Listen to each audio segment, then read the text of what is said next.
Let's talk about 7 signs of higher consciousness. Number 1, fasting and or delayed gratification. Now, fasting, as I've said, is the doorway to opening your mind. It's the doorway to being able to listen to others more effectively. It is the doorway to learning faster and applying the lessons you learn. But fasting doesn't just have to be 1 meal a day. It doesn't just have to be 3 to 4 days. It doesn't have to be water only or certain types of food only.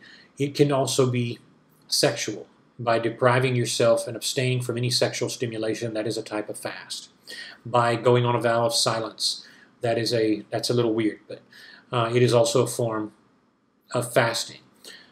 Fasting is a spiritual virtue by reason of the fact that it is a higher non-selfish function. Anyone can be selfish and follow their base animal instincts.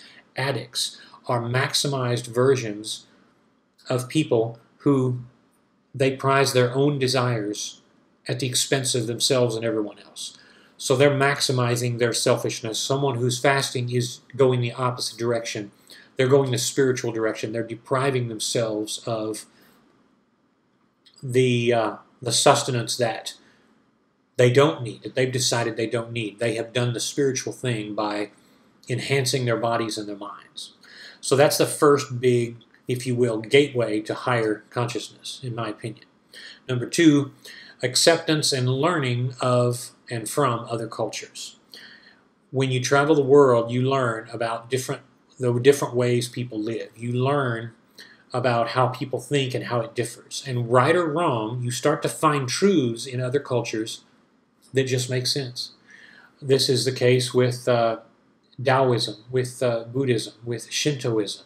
If you study these philosophies, you start to realize a lot of other cultures have the answers. And if you are a person who can travel, and you find that when you travel, you start to open a lot of different doors to your perceptions of how you perceive things. Children, when parents can send disobedient adolescents overseas, it breaks the selfish, cliquish behaviors of immaturity.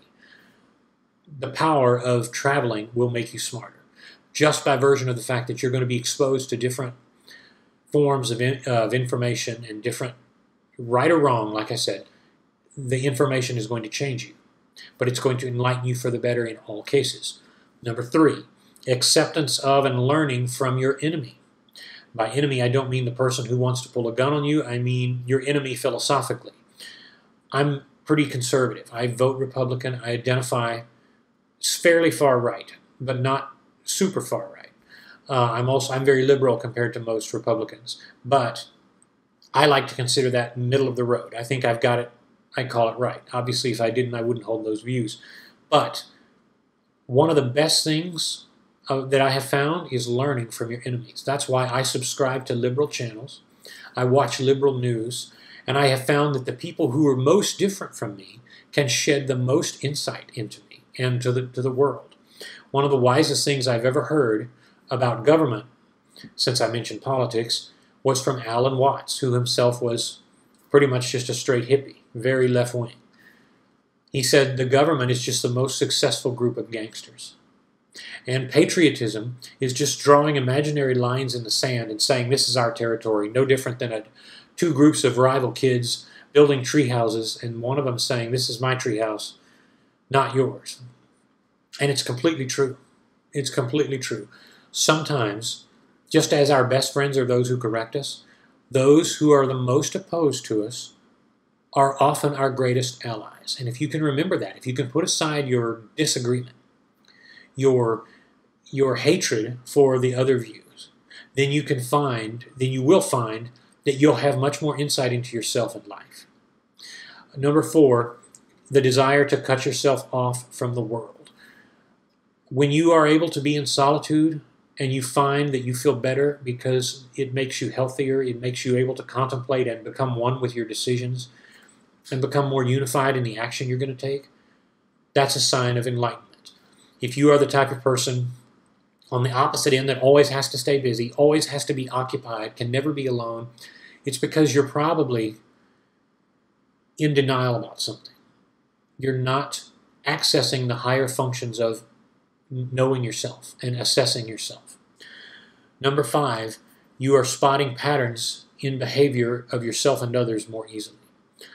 So you'll sit alone and you'll say, you know, the last 3 relationships have ended with me being dumped. What does that mean? Or, why has my family cut me off? Why am I perceived this way? You'll start to see that you're the common denominator in every failed relationship you've had. You start to see that you are the big decision maker who ends up quitting your job without having another one, or ends up getting fired from the last 3 jobs. You start to spot patterns.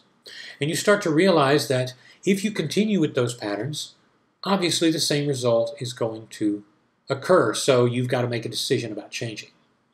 Number 6, you start saying no more often. It is a strength of character, folks, when you can say no. Because when you are saying no, you are actually saying yes to a more productive you. And when you say yes, you are saying no to everything else that you could have said yes to. Or you're saying no to. So anytime you make a decision, it needs to be a decision that advances you in some way, and you respect yourself enough to say no when the time comes. No, I don't think I can handle that right now. That's a strength of character, and it means a better you. A better you means not dating just anyone who will go out with you. It means picking the best person. It means picking someone who's going to bring out the best side of you and enhance you when you're together 2 years, 3 years, 5 years down the road and beyond. Number 7, you realize you are running out of time. This is the most negative one on the list, but it's the most true. It is my joke on the young people who work for me that they don't have the time they think they have.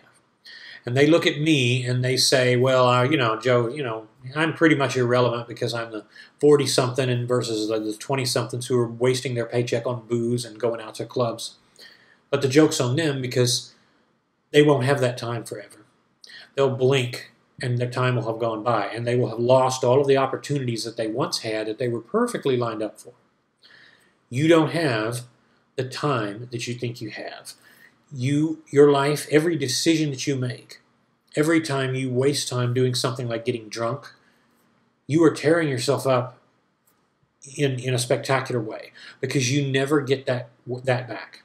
You are never able to make good on what you lost. You're running out of time. Make it count. Treat every day as if it were you packing up and getting ready to leave.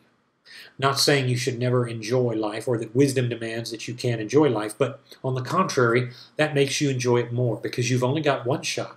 And that shot is to be something that you make the best of, that you direct all of your energies to. And starting with our point number 1, fasting and delayed gratification, by restricting yourself, you are stronger and more able to focus your energy to making sure you optimize your time here.